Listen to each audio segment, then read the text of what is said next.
Well, how on earth do you follow an introduction like that? My goodness. I have to say that the privilege is all mine to be here today. It really is an inspiration being at this very, very significant conference, and thanks to SSAT for the invitation to do that. I describe the conference in that way because it is about something very close to my heart.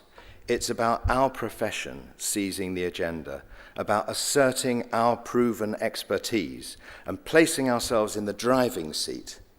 And SSAT and ASCL have worked together for a long time. We've had a long and worthy history of doing that. And we look forward to taking this partnership forward as the organisation moves on under Sue's excellent leadership. And we wish SSAT well for the future. And I'm really looking forward particularly to ASCL's planned involvement as a partner in the Redesigning Schooling project, which is so important to us. Now, in the past, we've collaborated with a number of people who are contributing to this conference this year, and with them, we have organised important and inspiring events during which we've explored the best classroom practice. We've considered carefully what more we can do as a profession to prepare the young people in our care for the absolutely immense challenges that you've been hearing about this morning and yesterday, and the opportunities of adulthood in the 21st century. And in doing so, we've also been mindful that one of the most important forms of learning is by looking at what doesn't work, admitting when things have gone wrong, and learning from our mistakes. And we've just been hearing about that, haven't we? If our ability to do that as a profession ever gets lost, I think we will be in a very dark place. And colleagues, there are things that worry me greatly on that front at the moment, with a culture of external accountability that seems all too often to look for fault and to ascribe blame. And that's why I want to argue the case today for courageous leadership as the key to lasting, sustainable change. Let me first tell you what I'm not going to talk about. I'm not going to concentrate on the veritable tsunami of policies that are currently being proposed or drip-fed into our system. And I'm not going to talk about the often uninformed assertions that are made in some quarters that our education service is in a crisis of failing standards. Just look at what we've just seen, and that we're somehow part of the problem. And I'm not going to talk about some of the tensions that exist in the policy environment between freedom and autonomy and centralized control, between social mobility and stratification, between collaboration and competition, or between the worthy concept of a high-status profession and the deregulation of employment conditions characterized by the ability for many of our schools now to employ unqualified teachers, an extraordinary development. And I'm not going to talk about phonics, EBCs, or structural changes to our school system. Nor am I going to say much about what I have previously described as I think policies, rather than we know policies. You know, those policies where people whose qualification is that they've been to school once tell us how they think we should run our schools, organise our classroom, shape our curriculum, teach reading, and so on. They ignore all the collective expertise of all the people sat in this room who are the real experts. I'll save all that for another time. But to eliminate all doubt, that doesn't mean that I will be putting forward a set of arguments which fail to take account of the absolute imperative for our education service to at least match the very best in the world. We have to have the highest levels of ambition, and we need to define absolutely clearly what we mean by rigor, high standards, and high expectations. And aren't those words used carelessly and flippantly? We're the people who should be setting the professional standards and fully recognizing the fact that we are and should be accountable to the public for those things. So what do those ambitions mean in practice? Well, of course, qualifications are a major part of it. And we need to make sure that our qualification system, which is currently in a state of complete disarray and at serious risk of further turmoil caused by more rushed and carelessly implemented change, quickly gets itself out of the current mess it's in, which is leading to a wholesale confusion amongst the profession and the public. But qualifications and accountability belong at the end of the education process, not at the beginning. And we're currently beset by a fascinating model of curriculum development which I've not come across in any of the books or the research that I've studied. Colleagues, this approach is known as the cart before the horse model of curriculum change. Rather than using the traditional approach when designing a curriculum, you start with accountability, deciding how you're going to call the schools to account. Once you've clarified how you're going to do that and wedded yourself to the publication of data, you then decide how to assess pupil performance. And having determined that the best method is a 3-hour terminal examination, you then begin to design a curriculum. And of course, it must be a one-size-fits-all model with no tiering. We're still waiting for the national curriculum in England as we meet the deadline next week to respond to the proposals for the new English baccalaureate certificates, which of course aren't a baccalaureate, as you know. And what we of course need to be talking about is what is going on in our classrooms, and you're doing that at this conference. In his excellent book about the school system in Finland, Finnish Lessons, Pasi Sahlberg highlighted these paradoxes. The first one was teach less, learn more. And the second one, test learn more. That's about so much more than qualifications. It's about providing our young people with the knowledge, skills, qualities, attitudes, and understanding which prepare them for adulthood. It's about preparing young people for employment. And we know every time we talk to employers that they want far more than an academic curriculum. And I know you won't be able to see the detail on this particular slide, but it's from the CBI report that I'm going to say something about in a minute. Employers know that there are wider aims of purposes to the education they provide, such as to enable young people to lead fulfilling lives and to minimize the risk of educational underachievement contributing to social breakdown. We know how important these things are, and I'm delighted that the CBI has made an immensely important contribution to this debate with the publication of their recent report, First Steps, A New Approach to Our Schools, and I commend that to you. It is highly critical. It's highly critical of our conveyor belt education system caused by judging success through narrow metrics. And one of their key recommendations presents an immense challenge and fantastic opportunity for us to work together. And if you have a look at that recommendation, I think this is an enormous challenge to us, which we can really rise to, developing a clear, widely owned and stable statement of the outcome that all schools are asked to deliver. And it gives a bit more detail about what they're looking on. That's not a back-of-the-envelope job, and it's certainly not a job we want politicians or anybody else doing. It's something we have to do as a profession. And it's something we take very seriously and look forward to working with SSAT on. And it does lead me to ask the question of whether the bubble of unintelligent accountability is finally bursting. But I have to say, I still think there is a long way to go, and it's us who are going to have to do the work to make those things happen. And in order to achieve those noble aims, we need our schools to be staffed by professionals of the highest caliber who are capable of creating the right ethos of challenge, high expectations, aspiration, motivation, enthusiasm, enjoyment of learning, care, compassion, and so much more. And what would the characteristics of that kind of high-status profession look like if we were going to achieve this? Well, here are some that I would think of. The first one is about the quality of the entrants we have. We need to make our profession attractive and oversubscribed by showing that we're in the driving seat. We need ownership of the pedagogical skills in the way you've been doing at this conference here.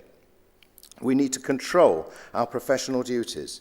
We need high levels of autonomy and full acceptance that we are accountable and we regulate that ourselves.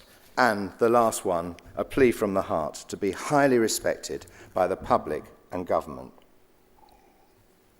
Now, some of you will be aware, I have over the last year found considerable resonance with a very large number of school and college leaders with a hypothesis which places our schools on a continuum.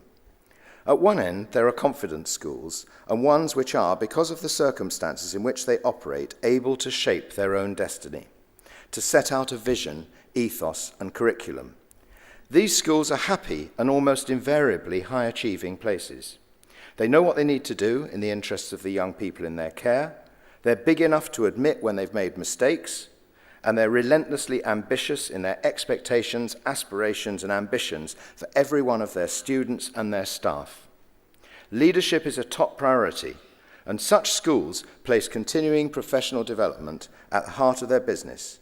And by the way, I don't mean by that ticking a box to say that everyone's been on a course, but a far more subtle and nuanced range of activities. At the other end of the spectrum, there are constrained schools, often, but not always, those whose local environment presents great challenges. Those schools are, for reasons often beyond their control, forced to look over their shoulders. The spectre of the floor standards, the tyranny of quantitative data requiring improvement or worse, falling roles, staffing difficulties, and the personal vulnerability of school leaders and industrial unrest stifle their capacity to adopt a proactive approach which characterizes our most confident schools.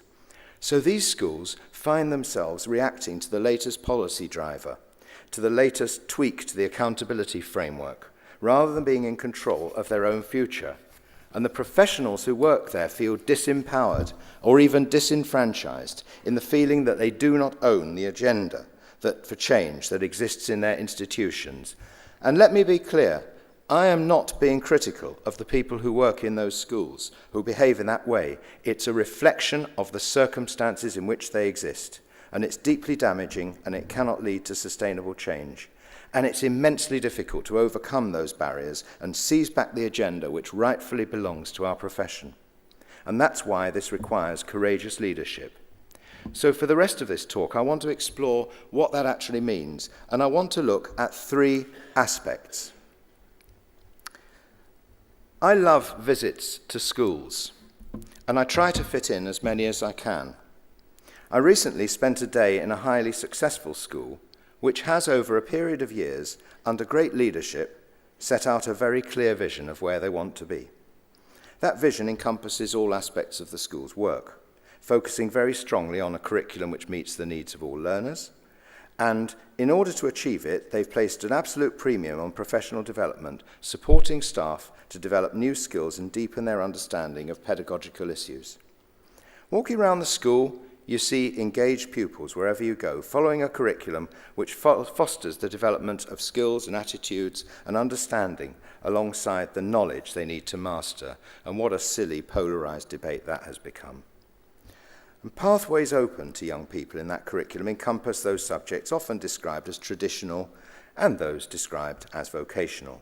And of course it's right for the students. It's not just a question of either or, it's a matter of ensuring that the students are supported and guided into making the right choices, which open rather than close doors when they choose options.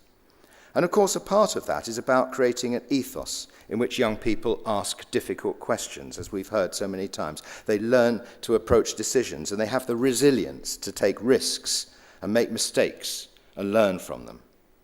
But colleagues, I was quite depressed when the head of that successful school, a very positive person, said to me, "I'm not sure how long we can stick to the vision. If the EBAC is going to be the measure, then how long am I going to be able to hold out before the pressure to base the curriculum on that is too great, though I know it wouldn't be right for our students?"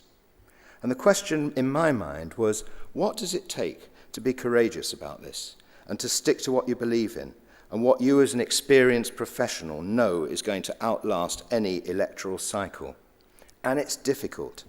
And it's no good me standing here as someone who is now a full 2 years out of headship, exhorting school leaders to make decisions that could jeopardize their very livelihood.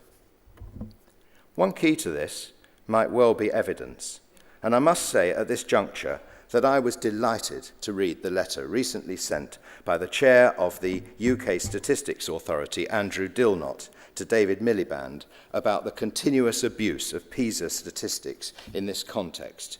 And he said he was concerned to review the Department for Education's press release of the 7th of December 2010, in which headline results for England from the PISA study, alongside other international rankings, were not accompanied by detailed advice or caveats to help the reader in making comparisons over time, nor were the statistical implications of an increase in the number of reporting countries in later PISA studies noted.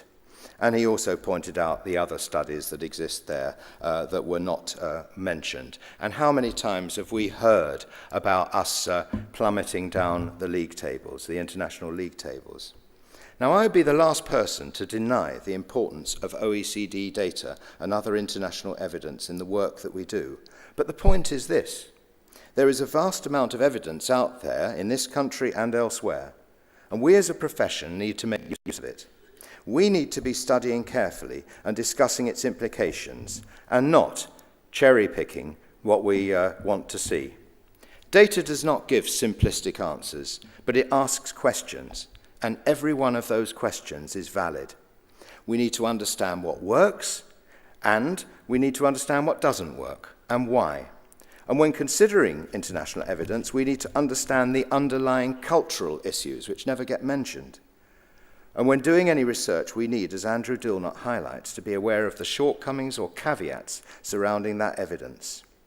And in doing this, we might wish to consider how some of those high-performing jurisdictions are responding to the challenges of building even further on these impressive achievements. While England busily focuses on knowledge, in China, they're thinking about the demands of the 21st century. This is from a Hong Kong government paper called Improving on Being on Top of PISA. Look at what they're thinking about.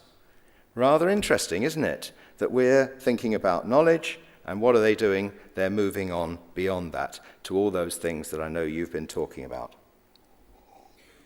And we as a profession really need to take control of this kind of debate, which is why conferences of this kind are so important, and why it's so essential that teaching schools and other groups of schools and colleges working collaboratively on professional development need to be able to draw on academic research working in partnership with our higher education institutions.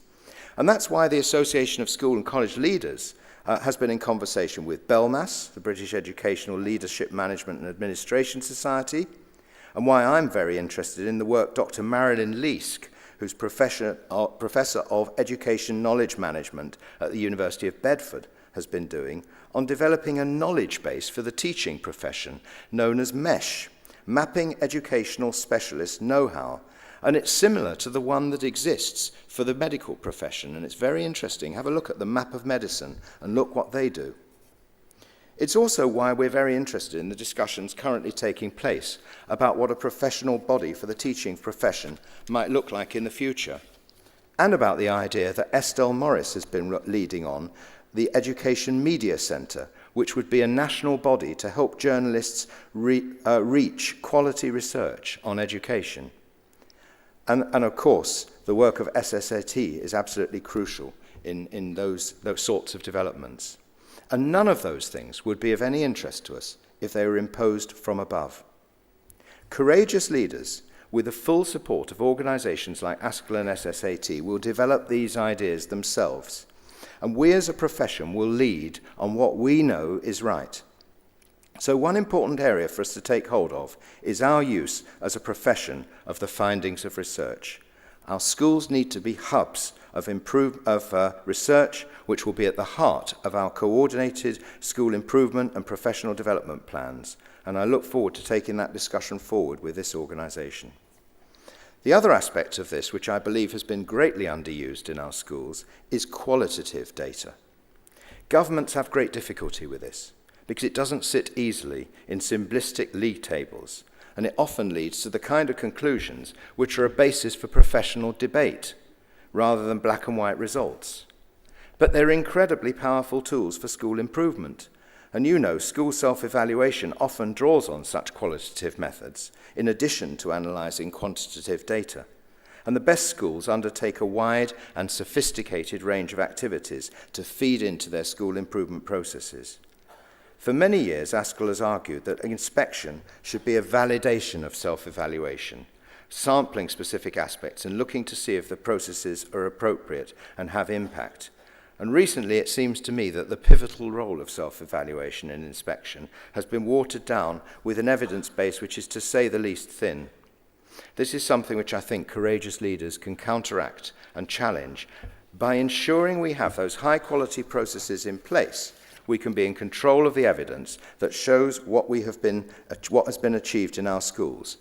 And if the Ofsted inspectors haven't got time to look at our evidence properly, that's their problem, not ours. And it's something our school will certainly challenge. The third key to this is partnership and collaboration. Courageous leaders recognise the importance of working with other institutions. And with apologies to anyone in this audience, and I hope I don't offend, I'm getting a little bit tired of hearing about outstanding schools, great though it is that we've got them.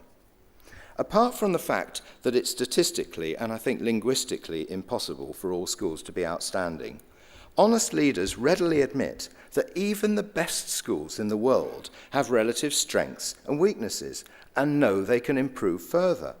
And the idea that schools that are not outstanding or even good, according to Ofsted criteria, do not have pockets of excellence or good practice is equally ridiculous. I have to admit at this stage with some trepidation, I did, in one of my previous lives, operate as an ESTIN inspector in Wales for a while. And I remember observing some of the most stunning modern languages lessons I have ever seen in a school which wasn't particularly successful against those other inspection criteria. I remember wishing I could have bottled what that teacher had been doing to share with other schools. And this is where I have a real problem with the format of the new Ofsted reports, which bluntly states at the top of the report that a school graded requiring improvement, this is not a good school because. How can we possibly achieve a world-class system if we're going to label schools which are on a journey as bad? And how are we going to motivate the committed staff who work in those schools? Imagine if you operated in the classroom like that. Whenever I feel I'm losing the plot a bit, I always think of year 9 on a Thursday afternoon, just imagine going in with that approach, you're not a good class, sorry, you require improvement, you're no good. We have to be in a better place than this, and we have to recognise that the key to success is to share our strengths and weaknesses, and that requires us courageously to challenge the pressure of competition and to recognise that we can all help each other. We don't need to wait to be teaching schools, although I'm sure that can be and will be a very effective model. But we can work through our formal and informal networks, including those hosted by this organisation and ASCL. And there's nothing to stop us from working in this way, and everything to gain from doing so. I once worked for a first-class head who always spoke his mind.